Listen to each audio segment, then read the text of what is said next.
Hello everyone, welcome back to all of you in my YouTube channel Sandhya की classes and my name is Sandhya and friends if you are new over here so please do subscribe my channel and hit the bell icon। तो आज की video का thumbnail देखकर आप समझ ही गए होंगे कि आज का टॉपिक क्या है। आज मैं डू के 3 यूजेज, डिड के 3 यूजेज और बीन के 3 यूजेज बताने वाली हूँ। मैं बताने वाली हूँ कि डू का प्रयोग आप किस किस तरह से और कहाँ कहाँ कर सकते हैं। तो सबसे पहले मैं बताना चाहूँगी कि डू का सबसे पहला प्रयोग होता है करना के लिए। जैसे कि फॉर एग्ज़ाम्पल के तौर पे मैंने एक सेंटेंस दिया है, मैं काम कर रहा हूँ। इसकी अंग्रेजी होगी I am doing work. I am doing work, मैं काम कर रहा हूँ। अब डू के साथ हमने आईएनजी इसलिए ऐड किया है क्योंकि काम कर रहा हूँ है, तो रहा हूँ के लिए हमने इंग लगाया है। तो डू का प्रयोग किसके लिए हुआ? काम करने के लिए। दूसरा है कि डू का प्रयोग हम हेल्पिंग वर्ब के साथ भी करते हैं। जैसे मान लीजिए कोई सेंटेंस है, जैसे कि मैं नहीं जाता हूँ, तो नहीं जाता हूँ इसकी अंग्रेजी होती है आई डोंट गो या फिर आई डू नॉट गो। तो डू का प्रयोग हेल्पिंग वर्ब के लिए किया गया, तो इसलिए डू का दूसरा प्रयोग जो होता है वो हेल्पिंग वर्ब के लिए भी हम करते हैं। जैसे मैं नहीं जाता हूँ I do not go, I don't go, मैं अंग्रेजी नहीं बोलती हूँ, आई डोंट स्पीक इंग्लिश, मैं अंग्रेजी नहीं बोलती हूँ। अब जो तीसरा है ना फ्रेंड्स, तीसरा जो डू का प्रयोग है वो कुछ इस तरह के सेंटेंस में होता है। जैसे मैं जाता तो हूँ, मैं खाता तो हूँ, मैं करता तो हूँ, मैं अंग्रेजी बोलता तो हूँ, मैं तुम्हें घुमाता तो हूँ। तो इस तरह के सेंटेंस के लिए हम डू का प्रयोग करते हैं जिसका हिंदी अर्थ होता है तो। जैसे कि मान लीजिए कोई सेंटेंस है कि मैं जाता तो हूँ, तो इसकी अंग्रेजी क्या होगी? I do go. I do go, मैं जाता तो हूँ, मैं अंग्रेजी बोलती तो हूँ, आई डू स्पीक इंग्लिश, मैं अंग्रेजी बोलती तो हूँ। तो डू का प्रयोग तो के लिए किया गया। अब हम जानेंगे कि डिड का प्रयोग कहाँ करते हैं। तो डिड का प्रयोग करते हैं किया के लिए। आपने कोई काम किया, तो डू का सेकेंड फॉर्म होता है डिड। अब डिड का प्रयोग हम कैसे करेंगे और कहाँ करेंगे? जैसे कि कुछ सेंटेंस इस प्रकार के हो कि मैंने यह किया, I did it. I did it, यह मैंने किया। मतलब डू मीन्स करना और डिड मीन्स किया। तो किया के लिए हम डिड का प्रयोग करते हैं। तो डिड का पहला यूज कहाँ हुआ? किया शब्द के लिए हुआ। अब जैसे हमने डू का प्रयोग हेल्पिंग वर्ब के लिए किया था, वैसे ही हम डिड का प्रयोग भी हेल्पिंग वर्ब के लिए भी करते हैं।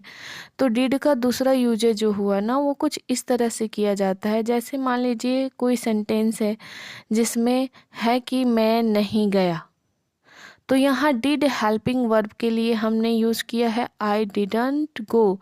इसको दो तरीके से आप प्रस्तुत कर सकते हैं। आप कह सकते हैं आई डिडंट गो या फिर आई डिड नॉट गो, मैं नहीं गया। मैं गया तो इसकी अंग्रेजी हो जाएगी आई वेंट, पर मैं नहीं गया तो आई डिडंट गो। तो डिड का प्रयोग हमने हेल्पिंग वर्ब की जगह पे किया है। अब हम जानेंगे बीन का प्रयोग कहाँ कहाँ करते हैं। तो बीन का प्रयोग हम करते हैं जैसे कि मैं टीचर बन गया, I have been a teacher. I have been a teacher, मैं टीचर बन गया। मैं इंजीनियर बन गया, I have been an engineer, मैं इंजीनियर बन गया।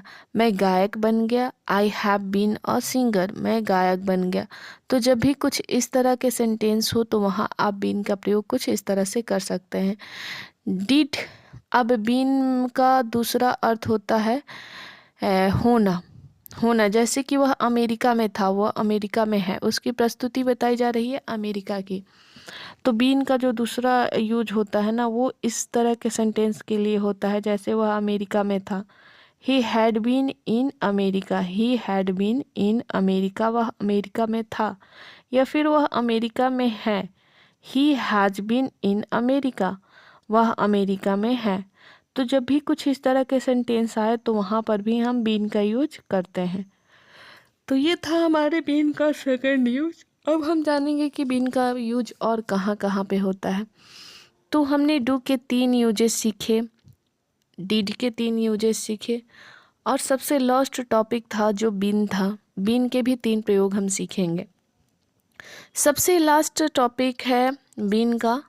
बीन का प्रयोग हम टाइम के लिए, टाइम बताने के लिए, जैसे कि वह सुबह से खेल रही है, वह 3 साल से इस स्कूल में रह रही है, वह 3 साल से उस होटल में रह रही है, वह 3 साल से किराए के घर पे रह रही है। तो टाइम बताने के लिए भी हम बीन का प्रयोग करते हैं। जैसे कि मैं इस स्कूल में पिछले 2 साल से पढ़ा रही हूँ, तो इसकी अंग्रेजी हो गई आई हैव बीन टीचिंग, यानी कि मैं पढ़ा रही हूँ इन दिस स्कूल, इस स्कूल में, लास्ट फॉर 2 ईयर्स। अब यहाँ 2 ईयर्स जो है ना टाइम है, तो लास्ट फॉर यानी कि पिछले 2 साल से मैं इस स्कूल में पढ़ा रही हूँ। I have been teaching in this school last for 2 years, मैं इस स्कूल में पिछले 2 साल से पढ़ा रही हूँ। तो जब सेंटेंस कुछ इस तरह के हो तो वहाँ पर भी हम बीन का प्रयोग करते हैं। तो आज का वीडियो आप सबको कैसा लगा हमें कमेंट सेक्शन में कमेंट करके अवश्य बताइएगा, और यदि वीडियो पसंद आई हो तो वीडियो को लाइक सब्सक्राइब करना मत भूलिएगा। Thanks for watching my video.